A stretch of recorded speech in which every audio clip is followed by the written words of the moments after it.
Welcome students. Again, welcome in solutions and colligative properties. In a previous lecture, we study the colligative property known as depression in freezing point.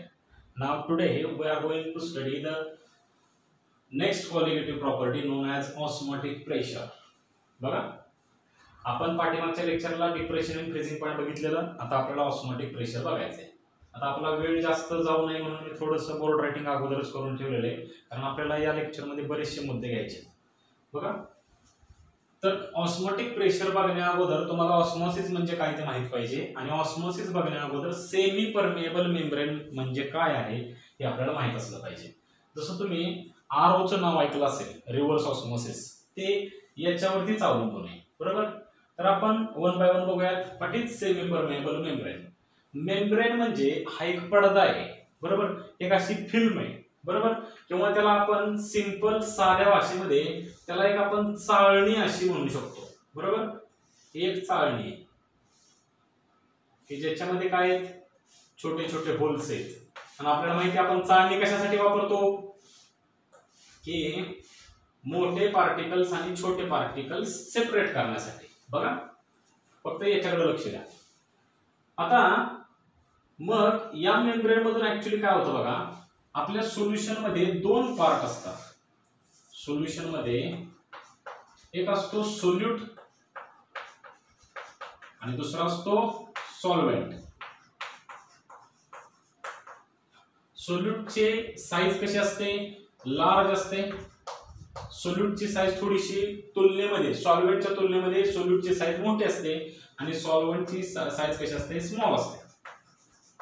बघा, मग आपण हा जो membrane आहे semi permeable membrane असा बनवला जातो की त्याच्यामधून हे जे छोटे मॉलिक्युल्स आहेत, कोणाचे सॉल्व्हेंटचे मॉलिक्युल्स पलीकडे जाऊ शकतात, पण सोल्यूटचे जे तुमचे पार्टिकल्स आहेत, मी पार्टिकल्स हा शब्द जाणीवपूर्वक वापरतो कारण सोल्यूट म्हणजे मॉलिक्यूल असू शकतो आणि आयन पण असू शकतो. बरोबर नाही? त्याच्यामुळं हे जे सोल्यूटचे पार्टिकल्स आहेत, हे सोल्यूटचे पार्टिकल्स मी काय सांगतो मला, त्याची साईज मोठी असते. ते सोल्यूटचे पार्टिकल्स पलीकडे जाऊ शकत नाहीत, या मेम्ब्रेन मधून पलीकडे पास होऊ शकत नाहीत.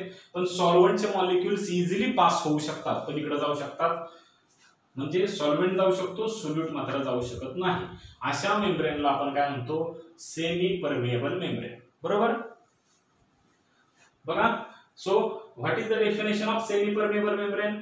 The membrane which allows to pass only small solvent molecules but do not allows to pass large solute particles through it is known as the semi permeable membrane. म्हणजे असा मेम्ब्रेन जो छोट्या solvent मॉलिक्युल्सला pass होऊन देतो पलीकडं, पण मोठ्या solvent पार्टिकल्सला pass होऊन देत नाही, पलीकडं पास होऊन जाऊन देत नाही. त्याला आपण म्हणतो, अशा पद्धतीच्या मेम्ब्रेनला आपण सेमी परमिएबल मेम्ब्रेन म्हणतो. तुम्हाला जर हा मेम्ब्रेन बघायचा असेल तर तुम्ही कधीतरी जो घरातला जो आरओ प्युरिफायर असतो त्याच्यामध्ये अशा सिलेंड्रिकल आकाराचा मेम्ब्रेन असतो बघा, त्याच्यावरती एक विशिष्ट पद्धतीचा कागद असतो, तो गुंडाळलेला असतो आतमध्ये. तुम्हाला बघायचा असेल तर हा मेम्ब्रेन तुम्ही बघू शकता.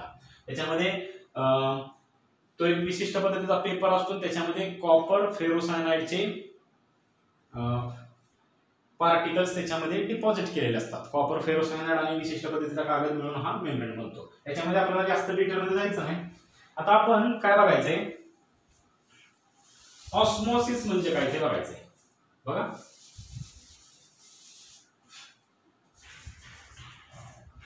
What is osmosis? ऑस्मोसिस म्हणजे काय बघा, तर आपण ह्या ऑस्मोसिसच्या डेफिनेशन कडे जाण्या अगोदर आपण थोडंसं काय बघूया. हा एक्सपेरिमेंट मी तुम्हाला सांगतो. बघा, एक सायंटिस्ट आहे, त्याचं नाव आहे, सायंटिस्ट आहे म्हणजे होता, त्याचं नाव आहे ॲब नोलेट.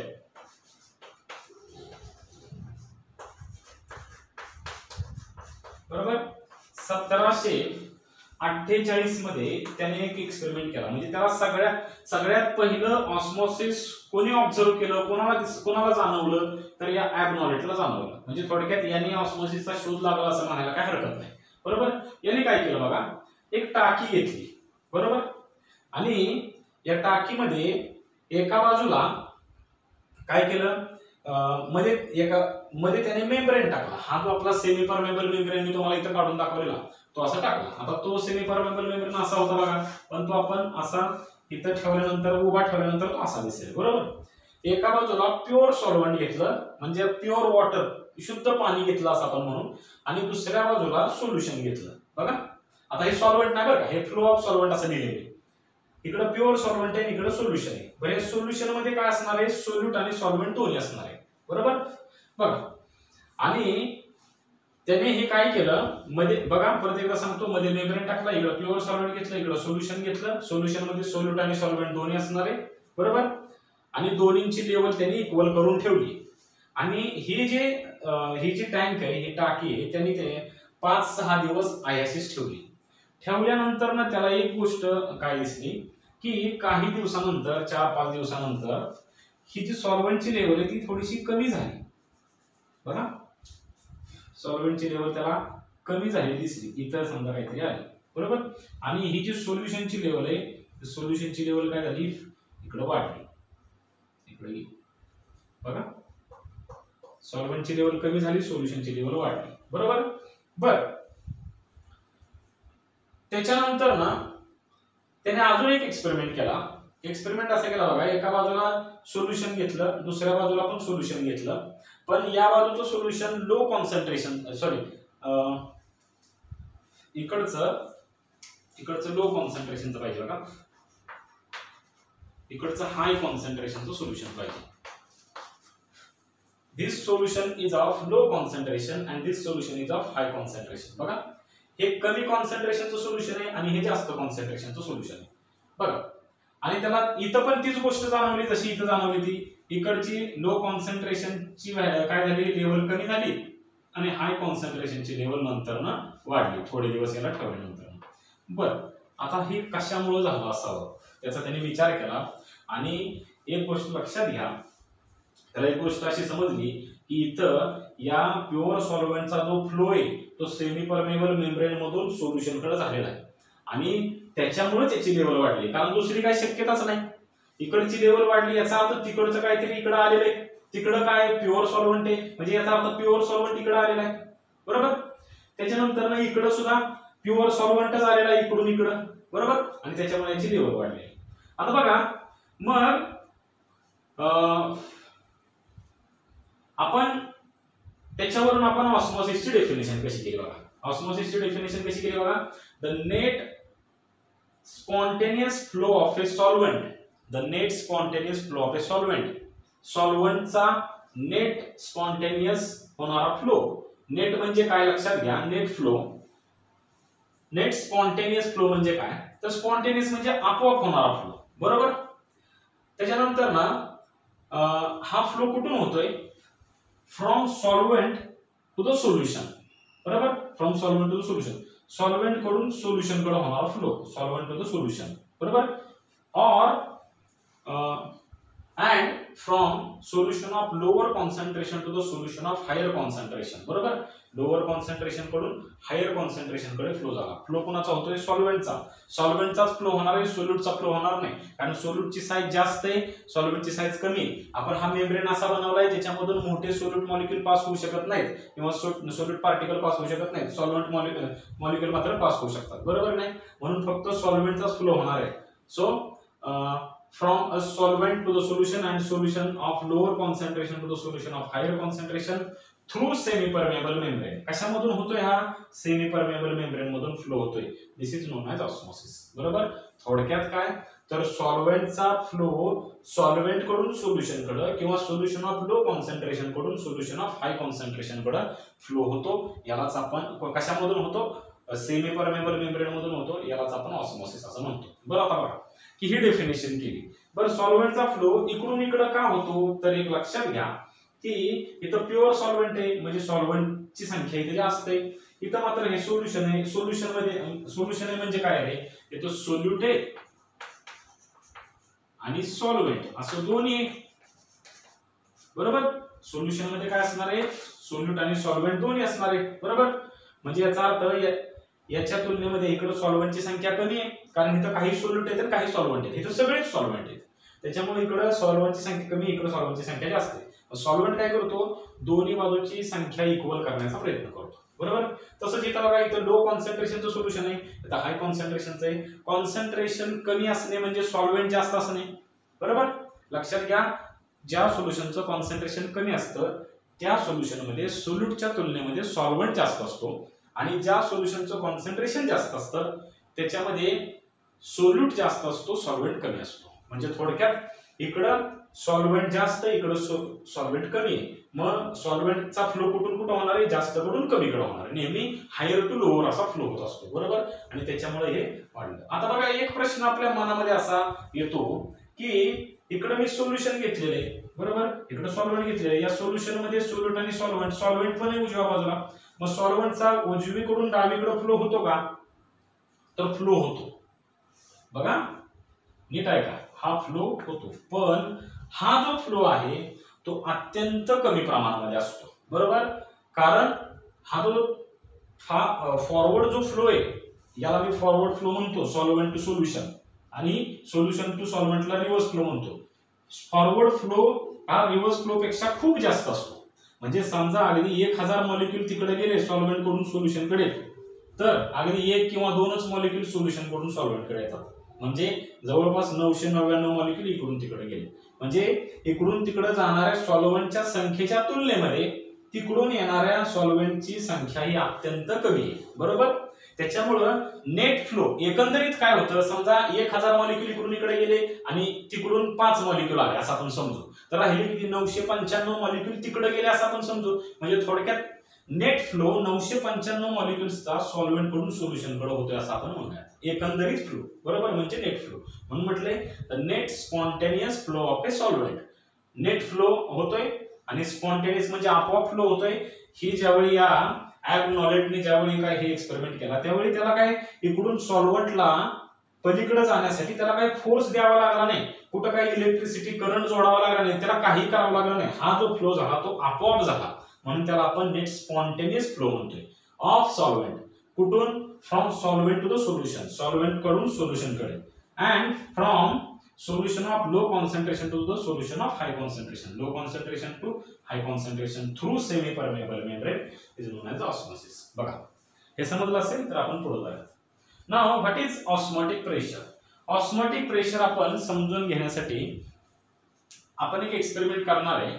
तो एक्सपेरिमेंट बघा असा आहे की आपण एक बीकर घेतलेला आहे, मोठा भांड घेतलेले साखर, त्याच्यामध्ये आपण प्युअर वॉटर घेतलेले, शुद्ध पाणी, बरोबर. त्याच्यामध्ये एक फनेल ठेवलेली अशा आकाराची, बघा याला अशी लांब अशी नळी आहे काचेची, खाली काय केलेले असा राऊंड बॉटम आहे, आणि याचा जो बॉटम आहे तो आपण कट केलेला आहे. कट करून त्याच्या जागेवरती आपण काय जोडलेला आहे, सेमी परमेबल मेम्ब्रेन जोडलेला आहे, बरोबर. जोडल्यानंतर ना या थिसल फनेल मध्ये आपण काय भरलं तर शुगर सोल्युशन भरलं. म्हणजे आतमध्ये सोल्युशन आहे, बाहेर सॉल्व्हंट आहे, बघा. आणि त्याची लेवल कुठपर्यंत, समजा आपण इथपर्यंत भरले हे सोल्युशन, कुठलं शुगर सोल्युशन आपण इथपर्यंत भरले, बघा आता भरलेले, अजून काय झालेलं नाही, आपण इथपर्यंत भरून ठेवलं. आता एक गोष्ट तुम्हाला इथे दिसली पाहिजे की ती अशी की इथं सोल्युशन आहे, इथं सॉल्व्हंट आहे, बघा, आणि मध्ये सेमी परमेबल मेम्ब्रेन आहे. वरती सोल्युशन आहे, खाली सॉल्व्हंट आहे, मध्ये मेम्ब्रेन आहे. काय होणार आहे, ऑस्मोसिस होणार आहे. आपण बघितलं इकडे सॉल्व्हंट, इकडे सोल्युशन, मध्ये मेम्ब्रेन, झालं ऑस्मोसिस. सॉल्व्हंट कडून सोल्युशन कडे सॉल्व्हंटचा फ्लो झाला. अगदी सेम पद्धतीने काय होणार, सॉल्व्हंट कडून सोल्युशन कडे सॉल्व्हंटचा फ्लो होईल, बघा फ्लो होणार आहे. सॉल्व्हंटचे मॉलिक्युल्स आतमध्ये जाणार या मेम्ब्रेन मधून. This is the flow of solvent, बघा. मग सॉल्व्हंटचा फ्लो तुमचा व्हायला लागला, म्हणजे प्युअर वॉटरचा फ्लो सॉल्व्हंट कडून सोल्युशन कडे व्हायला लागला. मग काय होणार की हे जे सोल्युशन आहे त्या सोल्युशनची लेवल वाढणार, कारण जास्त सॉल्व्हंट वरती यायला लागला. गेल्यानंतर त्याची लेवल वाढत वाढत जाईल, आणि वाढत गेल्यानंतर मला सांगा कुठपर्यंत अशी कंटिन्यू वरती वाढत जाईल का नाही, ती लेवल कुठपर्यंत तरी जाऊन थांबणार आहे, बरोबर. समजा ही जी लेवल आहे ती लेवल इथपर्यंत जाऊन थांबली, बरोबर. आता माझा प्रश्न असा आहे की ही लेवल इथं का थांबली, बरोबर, वरती का कंटिन्यू गेली, तर त्याचं कारण हे ऑस्मोटिक प्रेशर मध्ये लपलेले, बरोबर. ते मी तुम्हाला सांगतो. आता काय होतं बघा ऍक्च्युली, की ज्यावेळी आपण सोल्युशन आणि सॉल्व्हेंट दोन्हीच्या मध्ये मेम्ब्रेन टाकतो बघा, त्यावेळी ऑस्मोसिसने सॉल्व्हेंटचे मॉलिक्यूल वरती जातात. त्याच वेळी तुम्हाला मी जसं सांगितलेलं आहे की सोल्युशन मधून सुद्धा सॉल्व्हेंटचे मॉलिक्यूल्स इकडे येत असतात, बरोबर. पण याचा जो प्रेशर, ही जी संख्या आहे ती अत्यंत कमी आहे. जसं मी तुम्हाला 5 मॉलिक्यूल आणि 995 मॉलिक्यूलचं उदाहरण दिलं, अगदी त्या पद्धतीनं. इकडं समजा इकडं म्हणजे थोडक्यात इकडून 1000 मॉलिक्यूल वरती जात आहेत आणि वरून 5च मॉलिक्यूल खाली येत आहेत. म्हणजे थोडक्यात नेट फ्लो 995 मॉलिक्यूल्सचा सॉल्व्हेंट मधून सोल्युशन कडे होतो, बरोबर. आता बघा, मग जसं सॉल्व्हेंट वरती जात जाईल तसं वरती सॉल्व्हेंटची संख्या वाढत जाईल, तसा सॉल्व्हेंटचा प्रेशर पण याच्यावरचा वाढत जाईल. बघा, सॉल्व्हेंटची संख्या वाढत गेली, सॉल्व्हेंटचा इथं प्रेशर वाढत गेला, बरोबर. लेवल वाढत गेली, सॉल्व्हेंटच्या वजनामुळे सॉल्व्हेंटचा प्रेशर वाढत गेला, परत वरती गेली, परत प्रेशर वाढत गेला, बरोबर. मग एक अशी कंडिशन येणार आहे की वरचा प्रेशर वाढत चाललाय. मग जो वरचा प्रेशर आहे तो वरचा प्रेशर काय होणार की खालून सॉल्व्हेंट पासून वरती येणारा जो प्रेशर आहे बघा, हा अपवर्ड प्रेशर आणि हा डाऊनवर्ड प्रेशर, बरोबर. अगोदर अपवर्ड प्रेशर जास्त आहे, नंतर ना आणि डाऊनवर्ड प्रेशर काही कमी आहे. हळूहळू अपवर्ड प्रेशर कमी होत जाईल, डाऊनवर्ड प्रेशर वाढत जाईल, अपवर्ड प्रेशर कमी होत जाईल, डाऊनवर्ड प्रेशर वाढत जाईल. एक अशी वेळ येणार आहे जिथं दोन्ही प्रेशर इक्वल होतील, बरोबर. आणि इक्वल झाल्यानंतर ना लक्षात घ्या तुमची लेवल इथं थांबणार आहे. लेवल थांबणार इक्वल झाल्यावरती. जर खालचा प्रेशर जास्त असेल तर लेवल वरती जाईल, वरचा प्रेशर जास्त असेल तर लेवल खालती जाईल, आणि दोन्ही जर का प्रेशर इक्वल असतील तर लेवलला येऊन थांबेल, बरोबर. वरती पण जाणार नाही, खालती पण जाणार नाही, बरोबर. बघा, इथं लेवल तुमची थांबली. मग इथं ही जी लेवल आहे ही ऑस्मोसिस होण्या अगोदरची लेवल, म्हणून मी याला म्हणतो लेवल बिफोर ऑस्मोसिस, असं मी याला म्हणतो. आणि ही जी लेवल आहे याला मी लेवल आफ्टर ऑस्मोसिस असं मी याला म्हणतो. बघा, मग हा जो तुमचा प्रेशर आहे वरचा, जो काय करतोय खालच्या ऑस्मोसिसला काय करतोय, थांबवतोय. म्हणजे मी जसं तुम्हाला सांगितलं की अपवर्ड प्रेशर आणि डाऊनवर्ड प्रेशर इक्वल झाले, बरोबर. बर, हा वरचा जो प्रेशर आहे तयार झालेला, हा कशामुळे, ही एक्स्ट्राची जी उंची वाढली आहे का नाही या सोल्युशनची, याच्यामुळे तयार झालेला प्रेशर आहे. आणि या प्रेशरला आपण म्हणतो हायड्रोस्टॅटिक प्रेशर.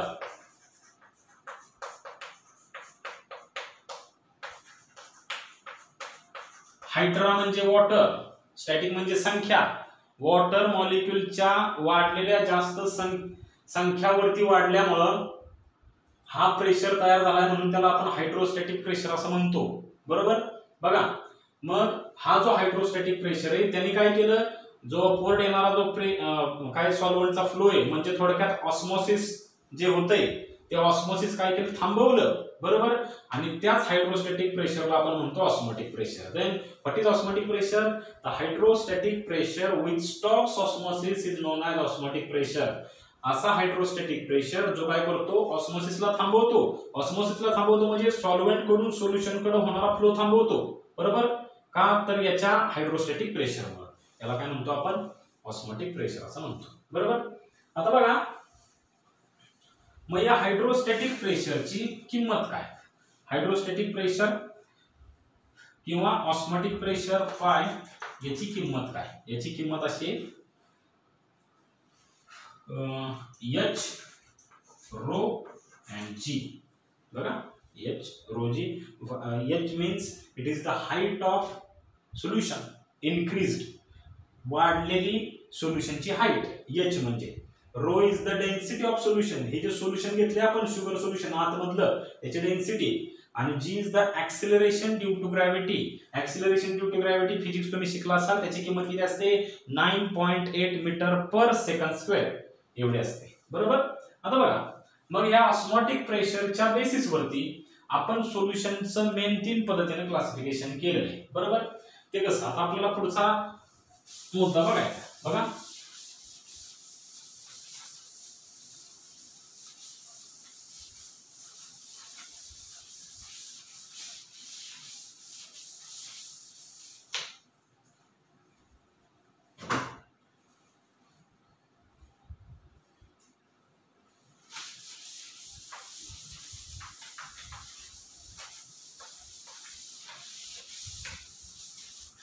बघा आपण मी काय सांगितलं ऑस्मोटिक प्रेशरच्या बेसिसवरती सोल्युशनचं 3 पद्धतीने क्लासिफिकेशन केलेलं आहे. सगळ्यात पहिला आयसोटॉनिक सोल्युशन.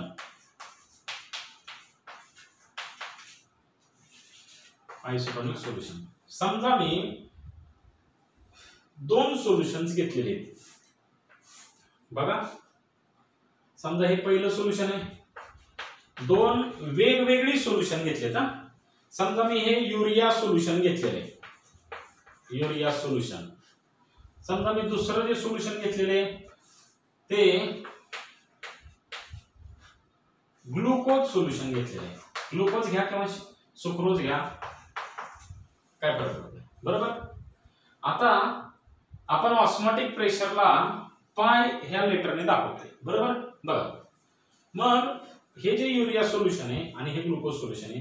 समजा युरिया सोल्युशनचा ऑस्मोटिक प्रेशर पाय 1 आहे असं आपण म्हणू आणि ग्लुकोज सोल्युशनचा ऑस्मोटिक प्रेशर पाय 2 आहे असं आपण समजू, बरोबर. हा युरिया सोल्युशनचा ऑस्मोटिक प्रेशर, हा ग्लुकोज सोल्युशनचा ऑस्मोटिक प्रेशर, बरोबर. बघा आणि हे जर का 2 ऑस्मोटिक प्रेशर इक्वल असतील म्हणजे जेवढा युरिया सोल्युशनचा ऑस्मोटिक प्रेशर आहे तेवढाच ग्लुकोज सोल्युशनचा ऑस्मोटिक प्रेशर असेल तर अशा सोल्युशन्सला आपण आयसोटोनिक सोल्युशन्स असं म्हणतो. So the 2 different solutions having same osmotic pressure is known as the isotonic solutions. बरोबर. ज्या 2 वेगवेगळ्या सोल्युशनचा ऑस्मोटिक प्रेशर सारखा असतो त्यांना आपण आयसोटोनिक सोल्युशन्स म्हणतो. आता यांचा ऑस्मोटिक प्रेशर सारखा कधी असतो तर लक्षात घ्या ज्यावेळी यांचं कॉन्सन्ट्रेशन सारखं असतं. समजा युरिया सोल्युशनचं कॉन्सन्ट्रेशन किती आहे, 0.05 मोलर आहे असं आपण समजू आणि ग्लुकोज सोल्युशनचं 0.05 मोलर, दोन्हींचं कॉन्सन्ट्रेशन एकसारखं आहे. तर हे 2 काय आयसोटॉनिक आहेत, बरोबर. आपण म्हणताना कसं म्हणायचं बघा, urea solution is isotonic with glucose solution, glucose solution is isotonic with urea solution. म्हणजे ग्लुकोज हे युरियाशी आयसोटॉनिक आहे, युरिया सोल्युशन हे ग्लुकोजशी आयसोटॉनिक आहे असं म्हणायचं. Now second is hypertonic solution. Hyper म्हणजे जास्त, हाय आहे का नाही. आपला एखादा मित्र समजा जास्त समजा रागवला, एखादा भाऊ आपला रागवला तर आपण त्याला म्हणतो एवढा का हायपर झाला, बरोबर. हायपर म्हणजे जास्त उंच लेवलला जाऊन बोलणे किंवा रागवणे वगैरे, बरोबर. आता बघा हायपरटॉनिक सोल्युशन म्हणजे काय. समजा मी 2 सोल्युशन घेतलेत, इकडे युरिया सोल्युशन घेतले, युरिया सोल्युशन, दुसऱ्या बाजूला मी ग्लुकोज सोल्युशन घेतलेले, ग्लुकोज सोल्युशन घेतलं. याचा ऑस्मोटिक प्रेशर पाय 1, याचा ऑस्मोटिक प्रेशर पाय 2. जर का युरिया सोल्युशनचा समजा याचा ऑस्मोटिक प्रेशर जो आहे तो ग्लुकोज सोल्युशनच्या ऑस्मोटिक प्रेशर पेक्षा जास्त असेल, बघा. तर ज्याचा ऑस्मोटिक प्रेशर जास्त आहे त्याला काय म्हणायचं आपण, हायपरटॉनिक सोल्युशन. हायपरटॉनिक विथ हे युरिया सोल्युशन चा ऑस्मोटिक प्रेशर कोणापेक्षा जास्त आहे, ग्लुकोज पेक्षा. म्हणून आपण म्हणताना काय म्हणायचं, the urea solution is hypertonic with glucose solution असं म्हणायचं, बरोबर. आणि मला सांगा ज्याचा ऑस्मोटिक प्रेशर कमी आहे त्याला आपण हायपोटॉनिक सोल्युशन म्हणायचं. मग तिसरा प्रकार बघा, हायपोटॉनिक सोल्युशन.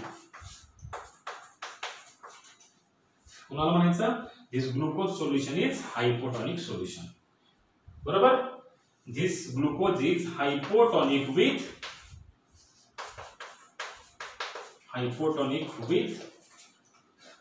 urea solution. बघा आता हायपरटॉनिक जास्त कोणाचा ऑस्मोटिक प्रेशर असतो, ज्याचं कॉन्सन्ट्रेशन जास्त असतं तो हायपरटॉनिक, ज्याचं कॉन्सन्ट्रेशन कमी असतो तो हायपोटॉनिक. म्हणजे युरिया सोल्युशन समजा 0.1 मोलर असेल आणि ग्लुकोज सोल्युशन 0.05 मोलर असेल तर याचं कॉन्सन्ट्रेशन जास्त, याचं कॉन्सन्ट्रेशन कमी. म्हणून लक्षात घ्या याचं ऑस्मोटिक प्रेशर जास्त आहे. ज्याचं कॉन्सन्ट्रेशन जास्त असतं त्याचा ऑस्मोटिक प्रेशर जास्त असतो हे लक्षात घ्या. Because osmotic pressure is directly proportional to molar concentration, बरोबर. बघा मग हा हायपरटॉनिक आहे, हा हायपोटॉनिक आहे. आता लक्ष द्या, मग तुम्हाला मी सिंपल सांगतो की समजा 2 वेगवेगळी सोल्युशन घेतली, दोन्हींचा ऑस्मोटिक प्रेशर जर का सारखा असेल then these solutions are said to be isotonic with each other. If one solution has the osmotic pressure higher than another solution, then this solution is known as hypertonic and this is known as hypotonic solution. बरोबर, the solution which has higher osmotic pressure is known as hypertonic with another solution, and hypotonic solution is the solution which has lower osmotic pressure than another solution is known as hypotonic solution. आता एक गोष्ट मला तुम्हाला इथे clear अशी करायची की हायपरटॉनिक आणि हायपोटॉनिक हे जे कन्सेप्ट आहेत ते रिलेटिव्ह कन्सेप्ट आहेत, म्हणजे एकमेकावर अवलंबून असलेले. म्हणजे तुम्हाला मी जर का एक सिंगल सोल्युशन दिलं, कुठलंही सोल्युशन दिलं, समजा मी तुम्हाला दिलं 0.1 मोलर सुक्रोज सोल्युशन दिलं, साखरेचं सोल्युशन दिलं, आणि मी तुम्हाला प्रश्न विचारला की हे सोल्युशन हायपरटॉनिक आहे का हायपोटॉनिक आहे का आयसोटॉनिक आहे मला सांगा, तर आपल्याला याचं उत्तर देता येत नाही, कारण त्याच्या जोडीला दुसरं कुठलं तरी सोल्युशन पाहिजे. Because it is relative concept, दुसऱ्यावरती अवलंबून असलेला कन्सेप्ट आहे.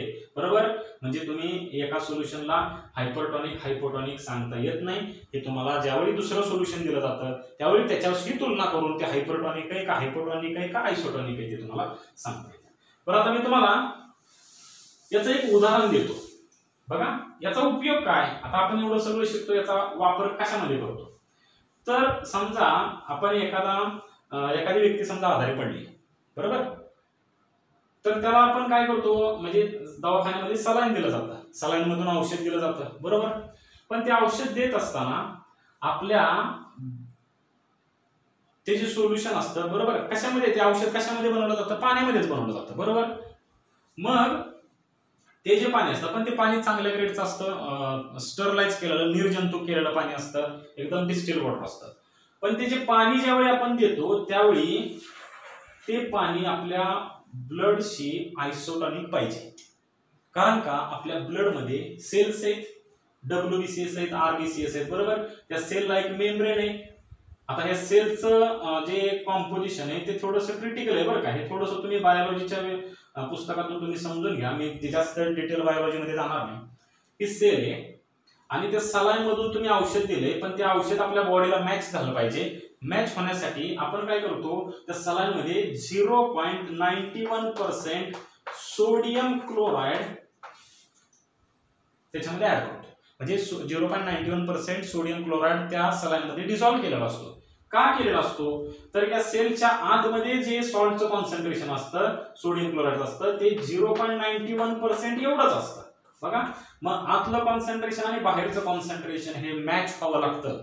जर का मॅच झालं नाही तर काय होतं बघा, जर आपण इथं आतमध्ये 0.91% आहे आणि बाहेर आपण समजा 1% सोडियम क्लोराईड दिलं, बघा, तर काय होतं, आतमधलं कॉन्सन्ट्रेशन कमी आहे, बाहेरचं कॉन्सन्ट्रेशन जास्त आहे. इथं काय सेमी परमेबल मेम्ब्रेन आहे, हा नॅचरली सेमी परमेबल मेम्ब्रेन असतो. तुम्ही म्हणाल की कसा काय आला सेमी परमेबल मेम्ब्रेन आला, तर तो नॅचरलीच आपल्या त्या सेलच्या बाजूला असतो.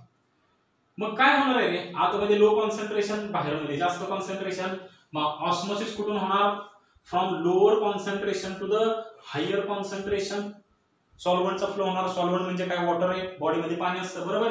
मग वॉटरचा फ्लो सेलच्या आतमधून बाहेर होणार आणि बाहेर गेल्यामुळं काय होणार लक्षात घ्या, या सेलची जी साईज आहे ती थोडीशी कमी होणार आणि सेल थोडीशी अशी आकसली जाणार, सेलची साईज कमी होणार, बरोबर. So this cell shrinks in size. Size काय होणार, श्रिंक होणार, म्हणजे थोडीशी आकसली जाणार. बघा, आकसली तर ते चांगली गोष्ट आहे का नाही, असं नाही झालं पाहिजे. आपण ज्यावेळी एखादा औषध शरीरामध्ये देतो त्यावेळी त्याचा साईड इफेक्ट नाही झाला पाहिजे, बरोबर. आता याच्या विरुद्ध समजा आपण आतमध्ये 0.91% आहे, बाहेर किती आहे, समजा आपण सोल्युशन सलाईन मधून देताना NaCl चं कॉन्सन्ट्रेशन किती दिलं, 0.80% दिलं. आतमध्ये 0.91% हे जास्त आहे, बाहेर 0.80% हे कमी आहे. Lower concentration to higher concentration काय होणार आहे, सॉल्व्हंटचा फ्लो होणार, आतमध्ये पाणी जाणार, गेल्यानंतर ना ही जी सेल वॉल आहे याच्यावरती ताण येणार, त्याच्यामुळे ती काय होणार, फुगणार, त्याच्यावरती सूज येणार, बरोबर. आणि एक वेळ अशी येईल की जिथं ही जी मेम्ब्रेन आहे त्या मेम्ब्रेनला आपला सॉल्व्हंटचा प्रेशर सहन होणार नाही आणि ती पेशी काय होणार, फुटणार, बरोबर. त्याच्यामुळे लक्षात घ्या, आपल्याला ह्या ऑस्मोसिसचं नॉलेज असणं गरजेचं आहे. मग आपण देताना सोल्युशन कितीचं द्यायचं 0.91% द्यायचं because it is isotonic with inside solution. बरोबर का नाही? सेलच्या आतमधलं सोल्युशनशी काय असतं हे आयसोटॉनिक असतं. याचा कुठलाही आपल्याला ही सेल छोटी पण करायची नाही आणि फोडायची पण नाही. आहे तेवढी साईज त्याच्यावरती काही इफेक्ट होऊन द्यायचा नाही म्हणून आपण 0.91% एवढंच द्यायचं. दिस इज बेस्ट म्हणून एवढं सोल्युशनचं कॉन्सन्ट्रेशन वापरलं बघा. ठीक आहे समजलं. आता आपण पुढच्या मुद्द्याकडे जाऊयात. पुढचा मुद्दा असा आहे रिव्हर्स ऑस्मॉसिस.